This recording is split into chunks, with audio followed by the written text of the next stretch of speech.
smell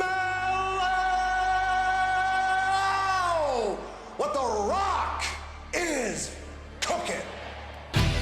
Who do you think would win a fight between Dwayne "The Rock" Johnson and the United States Army? And this isn't just a random question. There really was a bit of bad blood between the world-famous wrestler-turned-movie star and the branch of the US military. It all started when the Army signed a promotional deal in 2024 with the United Football League, which is co-owned by The Rock. Part of the deal included prominent Army branding appearing on player uniforms and elsewhere in marketing during the league's kickoff season. But the bigger and much more valuable part of the deal for the Army was the promise of 5 social media posts from The Rock touting the Army to help recruitment. Because he has nearly 400 million followers, the Army expected big results from the campaign, which cost them $11 million. After the season was over, the Army tallied up all the new recruits from the campaign for a grand total of 0. They didn't get a single new recruit. In fact, a report by the Army estimated that the partnership somehow led to a loss of 38 enlistments. Not even sure how that happens, but that's what the Army claimed.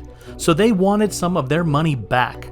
Not only did they not get any recruits, but they didn't even get all of their social media posts. They had been promised 5, but The Rock only ever posted 2 of them. That's when the Army said they wanted $6 million of the $11 million investment back. The bad blood between them was mostly kept out of the public eye, and people on both sides have said that the problems have since been settled. But no one has said if any money changed hands, and the Army has made it clear that they will not be doing an endorsement with The Rock and the UFL for another year. And that's not even the strangest lawsuit that The Rock has been involved with. Of course, when someone is a celebrity, crazy people come out of the woodwork to get attention or money from them. One of the most bizarre instances of this was a $3 billion lawsuit. Yes, you heard that right. That accused The Rock of conspiring with many others to abduct a former wrestler and their children. Tranisha Biggers, who wrestled under the name Tranisha Raka Khan, claimed that The Rock, along with his ex-wife and business partner, Danny Garcia, made plans to kidnap her and her children. She claimed other co-conspirators, some very famous ones in fact. She claimed that basketball superstar Michael Jordan was involved, as well as Billy Corgan, the lead singer of the Smashing Pumpkins. The suit was eventually dismissed because there was little evidence to support the claims, but it made headlines for a while and potentially even threatened a partnership between The Rock and Disney at the time, which has since been repaired.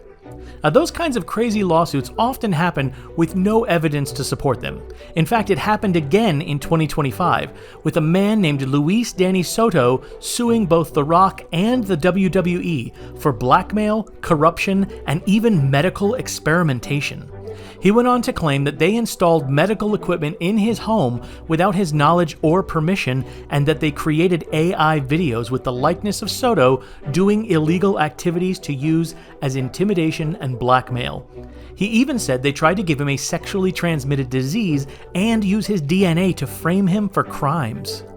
The lawsuit had no supporting documentation, and none of the celebrities mentioned were even served in the lawsuit. It can be hard to be in the spotlight as a celebrity for crazy stories like that. But when the lawsuits are more credible and more tragic, it becomes more complicated.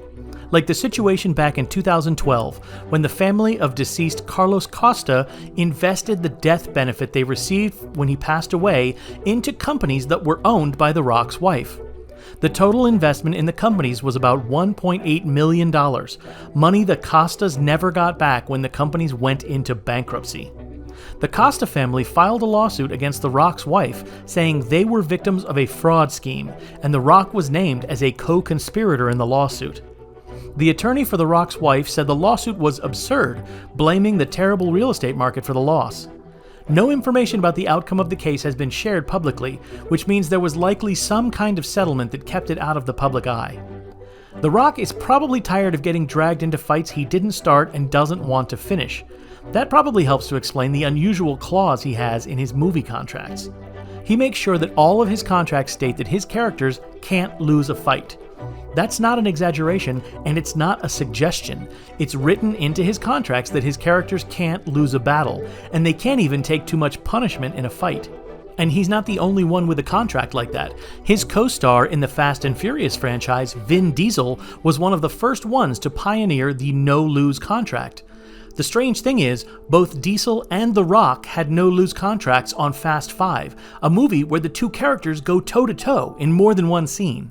So how do you handle a fight scene where neither of the parties can lose? Well, you make a scene where an equal number of punches are thrown, no one definitively wins or loses, and the two go their own way at the end. In a way, it's kind of like some of the lawsuits that The Rock has been involved in. He didn't really lose most of them, but it isn't exactly a victory either.